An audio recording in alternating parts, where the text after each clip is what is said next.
So apparently, I this is like the one thing that I haven't covered this week for Call of Duty, but apparently they admitted that they were scared about launching Black Ops 7 this year. Apparently.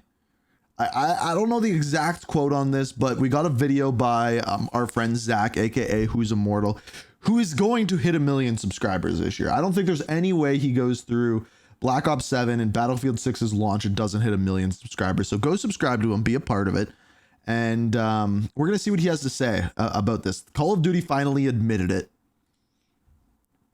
Eerie title, but okay. Ladies and gentlemen, hey, hi, how you doing? Welcome back to the channel. Scared, yeah. Like literally, like legitimately, sorry, scared, no, worried, yes.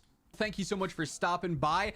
I can't believe I'm saying this, but Call of Duty actually admitted that they're a little bit worried. They've also detailed how they're trying to address that worry and maybe calm it down from an audience and from a player standpoint. But recently we got a lot of new details on Black Ops 7 for multiplayer, for general gameplay here. Charlie Intel went. Before he gets into this, for the last 2 weeks, I said that the only way Black Ops 7 can have a big boom and resurgence in the marketing and the player sentiment is to have the, oh wait, there's more moment, the moment to what Apple always did, where, but wait, there's more. So they do their whole presentation, and at the very end, they show endgame, and they're like, oh, it's actually a looter shooter, and we built all of this out. There's in-game menus and something like that. And they're like, oh crap, all of the Destiny people are all of a sudden coming to Call of Duty. Or they redeem multiplayer by being like, we're actually going to remove skill-based matchmaking for this year to see how it does. A moment like that.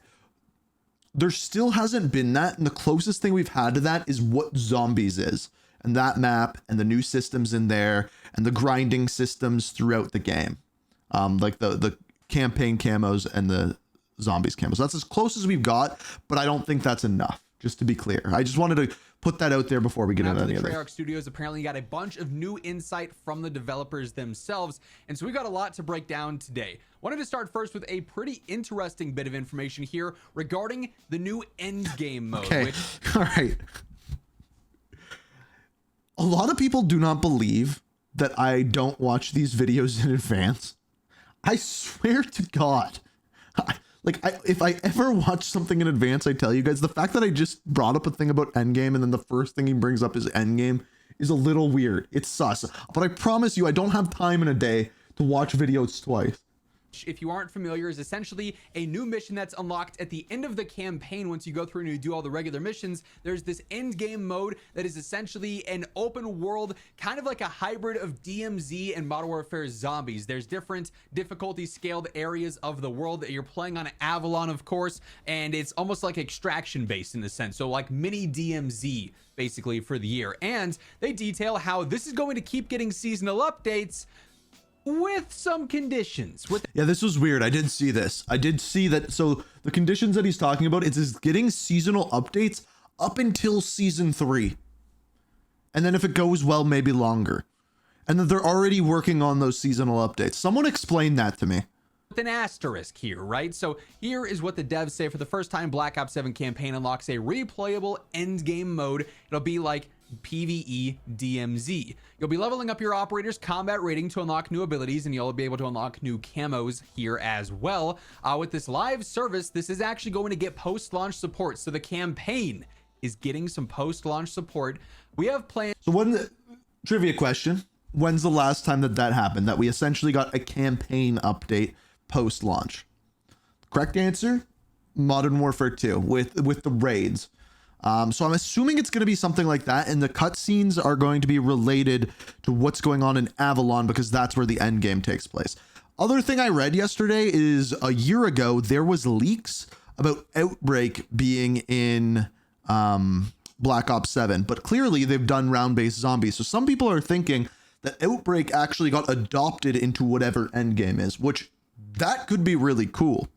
For season 1 updates, season 2 updates, and season 3 updates, said Yale Miller, Treyarch's senior director of production. How far we keep going, We don't actually know right now. So this is a different, a little bit more honest approach to answering a question like this, which, hey, I'm here for.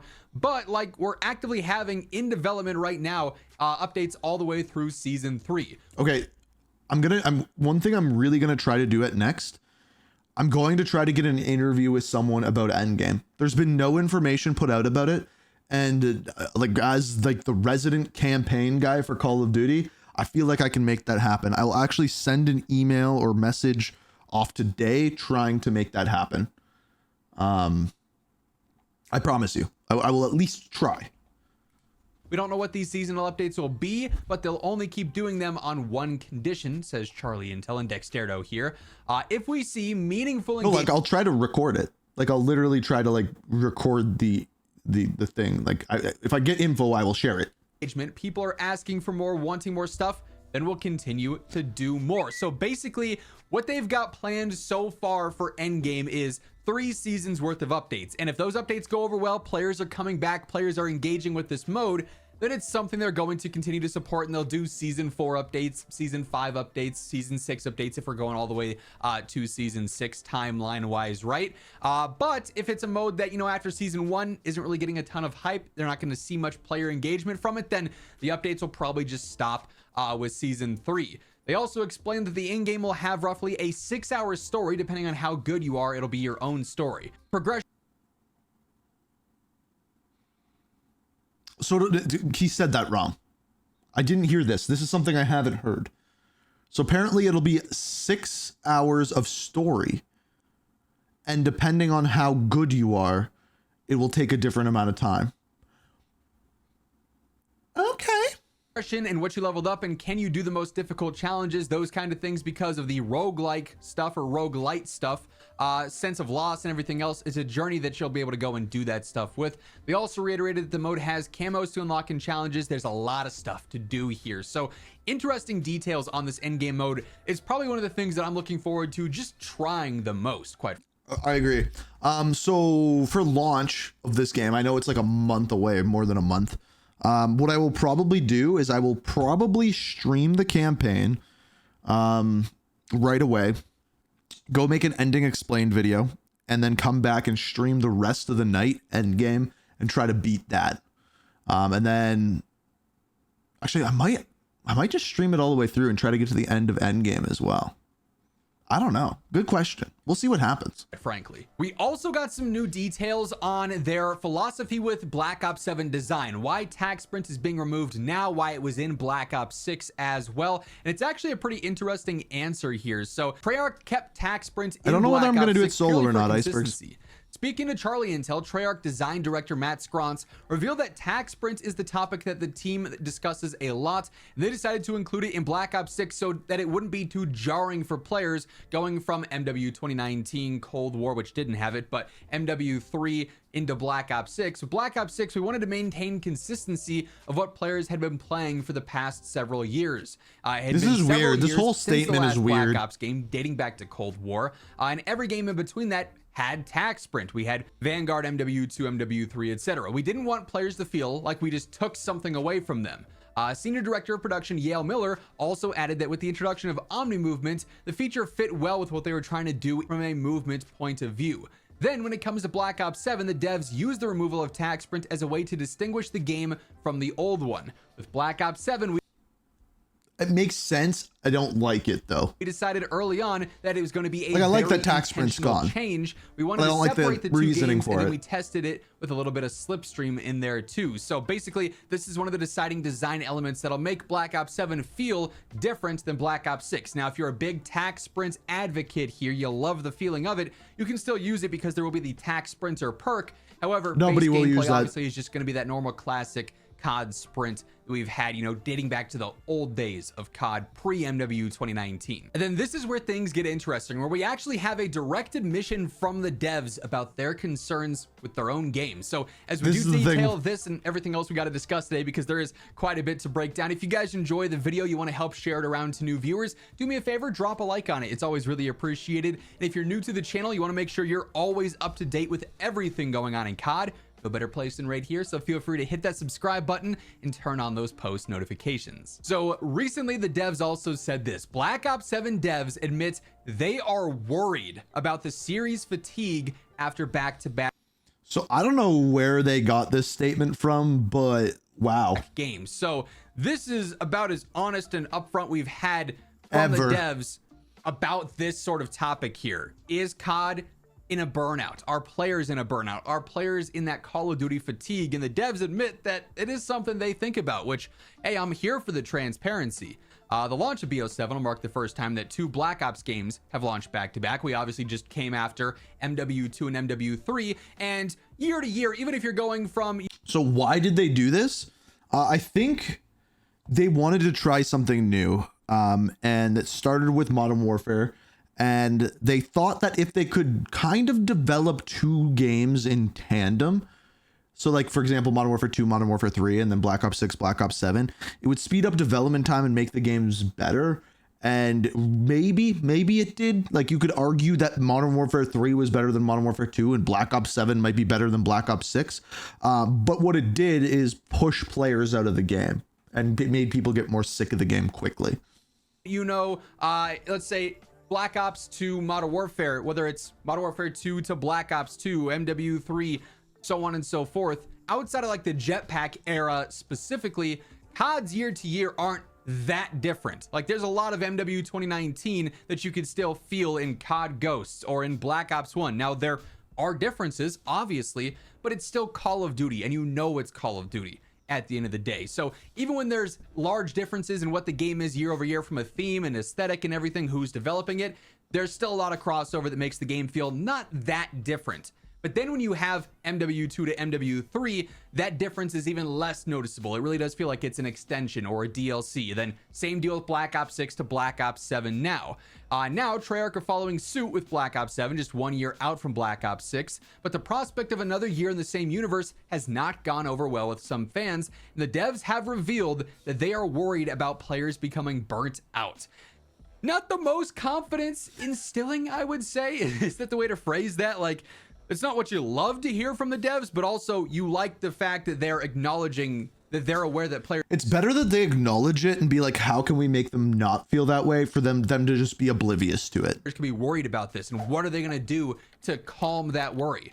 Black Ops 7 devs worried about being too similar to Black Ops 6. In an interview with Charlie Intel, Treyarch's senior design director of production, Yale Miller, who we've talked about a lot in this video, was asked if he was concerned about the 2 games being viewed as too similar, and he gave a candid answer. I think the honest answer is yes. I worry about that. Obviously, there was a plan with the 2 Modern Warfare games and then this. We'll see what the franchise does in the future for what it's worth. MW4, COD 2026, a brand new title from Sledgehammer in 2027. At least that's we're what's excited rumored. about the opportunities that it gave us, but we'd all be dead lying if we said we weren't worried I like the Yale Miller guy. He just spits truth bombs. about that. While there are... I don't know if he was the same guy that said the thing about skill-based matchmaking, but if he is, this guy's dope.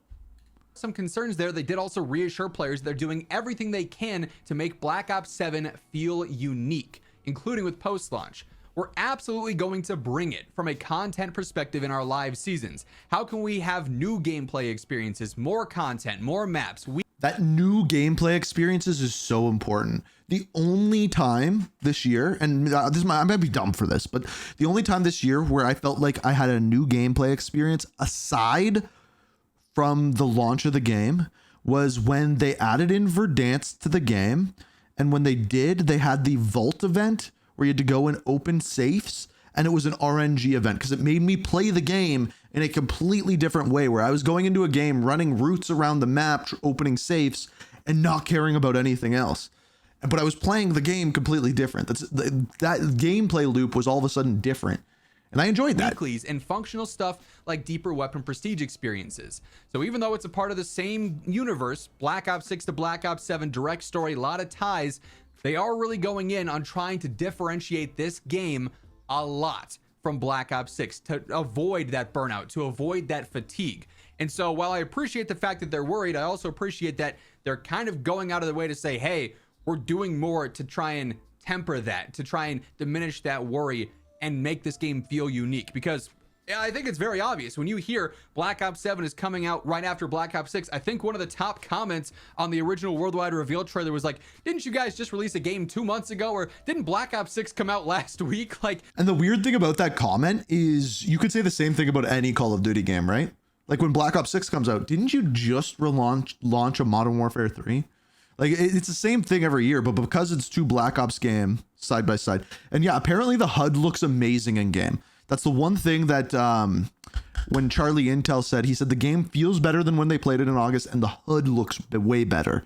So that fatigue is real. And so hopefully, obviously, we're going to have to see it put into action. Their content plans and everything they've got planned from a design standpoint, like for instance, the removal of tac sprints, is enough to differentiate Black Ops 7 and keep it feeling fresh. And then lastly here, we've also got some more explaining we've talked about this why one. Pick 10 is not in the game, why this hasn't returned. We heard before from Matt Scronce that basically they just weren't convinced it was a better system. We've got a further admission and more clarity here out of this article as well. So basically the quote here is, timing has not felt right for Pick 10.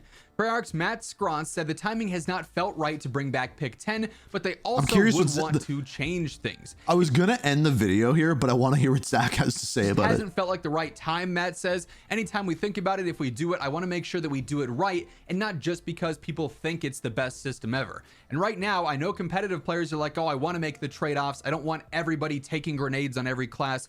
But we've talked about it. Call of Duty is massive. There's a ton of players, and it's very easy to pick up and just go play and shoot the pixels. Once you start having to think about trade-offs, I can't make the same class I just made last year. You've taken stuff away from me. You're being more restrictive. Why? So that's kind of the thinking there. That's the concern, that they just don't want to make players have to work more in their loadouts. That's kind of the similar sentiment that he had before, but he does also detail. Scronce clarified that he had been misquoted when he previously said he wasn't convinced about Pick 10 being better than what... Do you want to hear something that I'm not convinced about? One thing I'm not convinced about is that weapon prestiging is a good idea. Like, I like that you unlock a specific attachment that is different than any other attachment and changes the weapons. I like that. But people already are like, weapons take too long to level up. And now you have to do it 3 times per weapon with like 40 something levels on a weapon. I'm not convinced that that's a good thing, like, at all. Treyarch had cooked up. So it's not that we're never going to do it, he continues. We talk about it every game. We just have not found the right way to do it. I don't think the right way to do it is what we did 13 years ago. Yeah, I forgot what the misquote was, but basically it's like, Matt Scronce thinks you're dumb, which, I mean, it kind of came across as that, but if he's being misquoted. Yeah, this is an actual quote. Yeah, I forgot what the misquote was, but it was basically, Matt Scronce thinks you're dumb. Quoted, that probably wasn't the intent, and that's what I said back then too, is like, it sounds very blunt, but I'm not sure if he meant to come across like that. But there is the concern of they don't want to overcomplicate a system because they know so many players just jump in and it's like a Pick 10 system is the least complicated system for a class that we've ever had. So okay, I don't understand that. I got my easy nades, my equipment, everything. I'm good to go there. I can just jump in rather than having to sit there and go, okay, but do I really want this nade instead of this extended barrel for my gun? Or do I really need a secondary? But what if I get caught in the close range, right? Like, outright, what they have now is so straightforward. You can just jump in, you're good to go. Like, you don't have to think much about a class. But I do think Pick 10 could be cool, or at least a variation of it, just to spice things up. But hey, I'm all for the transparency. Anytime we get the devs being more real with us, being more upfront with us about stuff like this, I think it's good. I think it's something Call of Duty needs to do more. They've been doing a lot of this probably because there's been so much backlash about Black Ops 7. But if that's what it takes to finally get some honesty and some transparency, we'll take it at this point, right? But it's also, the more I look into this year, the weirder I get about it. Because the more I actually frickin' see, it's like, okay, Treyarch's out here defending their game and having to be like, dude, the skill-based matchmaking isn't our decision. This is our decision, and we're fixing the things that you don't like.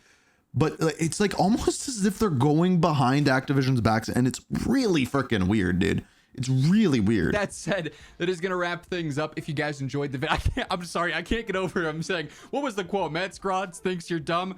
What a way to end that. But hey, if you guys enjoyed the video, a like rating is always seriously appreciated. And if you're new to the channel, you want to ensure you're up to date every day with all things going on in COD, be sure to hit that subscribe button. So I went over this the other day on stream, and I have another video about it on Ink TV, but I'll go over it really quick.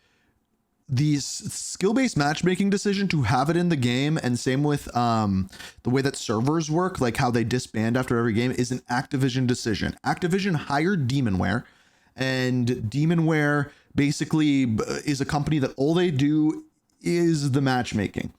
And the decisions being made for that matchmaking are not by Demonware, they're by Activision. And Treyarch said it in an interview. And some people even say Microsoft, maybe Microsoft. I just don't know that for sure. And turn on those posts. Okay, I think Zach's done. I think I'm done too. Enough said.